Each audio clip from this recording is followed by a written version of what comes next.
Yeah, so the Innovid's platform, really started from this place 15 years ago about better television, better consumer experience of the ad experience, and then by definition, how do we better understand actually what's happening? So, and that's a shorthand for measurement. So measurement has been a vision and passion for the company for a couple of years now. I joined about 3 years ago, and the intent was always to say, how can we help provide better intelligence back to the brands and the agency partners that we serve about how did the creative behave? What happened? Where did it go? And how can we learn from how people reacted to it? So TV Squared was in many ways a natural partner for us, and we wanted it to be part of our tech stack because there's a lot of similar DNA, right? They're a technology platform first and foremost.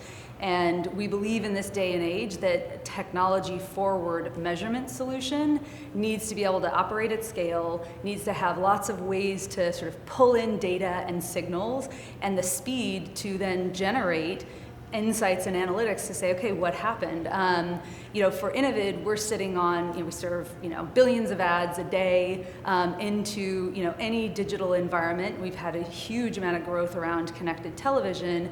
And the importance of what we see in the marketplace, particularly when we're talking about convergent television, is how do we harness all of the scale of connected TV, because that's where viewership is migrating towards, bring it into a single platform that allows us to understand the interplay between linear and connected television, but also, going from upper funnel reach and frequency metrics into behavioral metrics and bringing all that together. What we continue to hear from the partners that we work with is, I need a shorter distance between my counting metrics and the campaign objectives, whether it's an outcome of some sort. And so for us, having all that natively in one platform, using the breadth and scale of Innovid's data was very much a natural fit.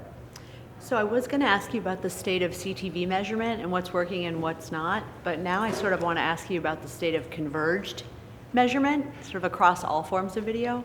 So let's talk about that. Can we talk about the state of converged TV measurement? Yeah, so, the converged, first of all, let's define it.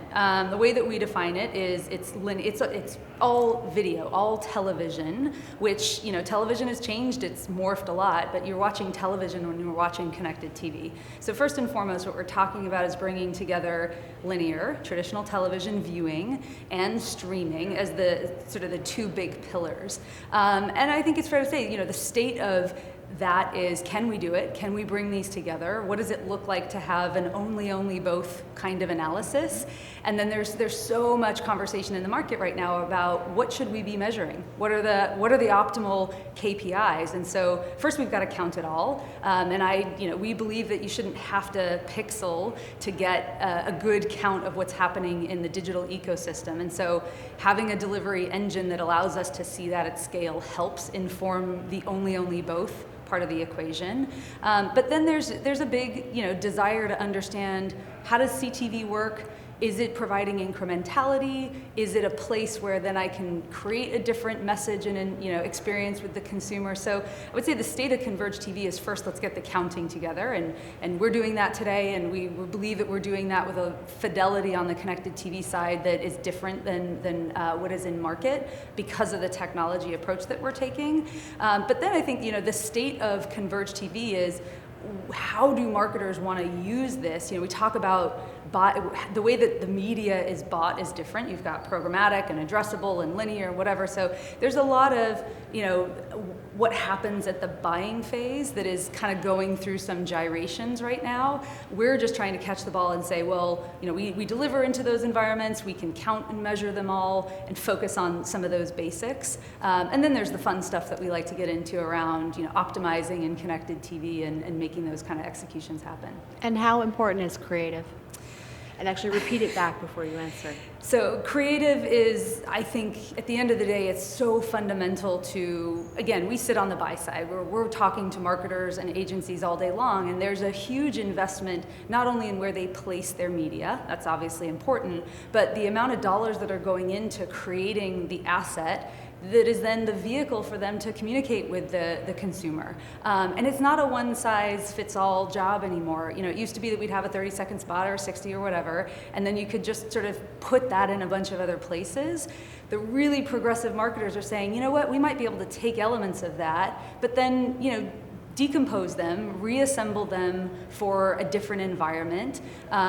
You know, that helps them really extend that. But then there are all these other things that you can do, right? So once you've exposed, you know, a consumer, a household, a certain number of times, really where marketers want to go is, what's the next best thing I can share with them? You know, can I get them to feel differently? Can I say something differently that helps them move on the consumer journey? So I think, you know, creative is really just the conduit for really helping the marketing community, you know, understand the consumer journey, help facilitate it, and then our job is, you know, continue to count it along the way so we actually know what's happening.